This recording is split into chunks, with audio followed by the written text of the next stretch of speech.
Used to fall across Atlanta, and although we haven't seen these ginormous snow totals, it is causing tremendous amounts of problems on the roads. And this is what we were most worried about, the fact that the snow is falling during the afternoon rush hour. We're getting reports in DeKalb County of people abandoning their vehicles near Panola Road and Redan Road. So this is causing problems not only on secondary roads, but on the interstates as well. Multiple reports of accidents and spinouts. So please stay home.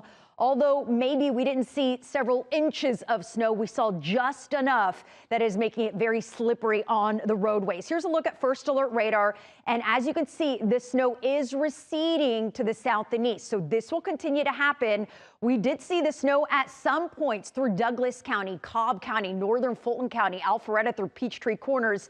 Now we're seeing it on the south and east wall of 285 and points to the south and east. And we'll continue to see this snow shift to the south and east as we continue through the afternoon. And although we didn't see a lot of snow in Atlanta, we saw just enough that all those vehicles driving over that snow have turned those roadways into ice, and that is causing some massive problems. It doesn't matter what kind of vehicle you have, even a four-wheel drive, those tires cannot get traction on ice. Nothing can get traction on ice, which is why it's so important you stay off the roads. That snow continues south and east of I-85, will continue to move to the south and east here. It's all part of a much bigger system that is really bringing record amounts of snow across the Gulf Coast, across the panhandle of Florida. It is snowing right now. It's also cold. It is frigid. 22 right now in Atlanta, 22 in Peachtree City, 25 in Gainesville and Rome. On top of that, it is breezy, so it feels even colder. We are talking about dangerous wind chills through the evening. All the more reason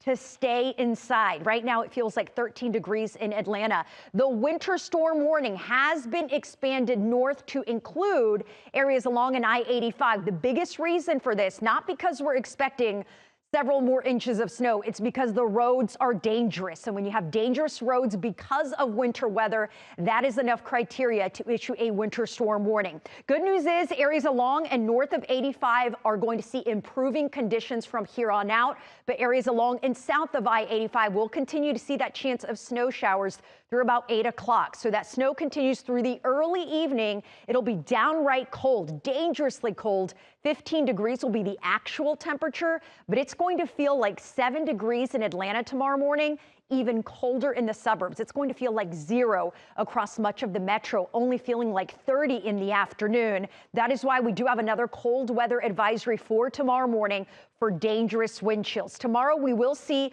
a few hours above freezing as we get up to 36, but really it's not until Thursday, Friday with highs in the 40s that we'll finally see some melting. All the more reason stay off the roads the rest of today.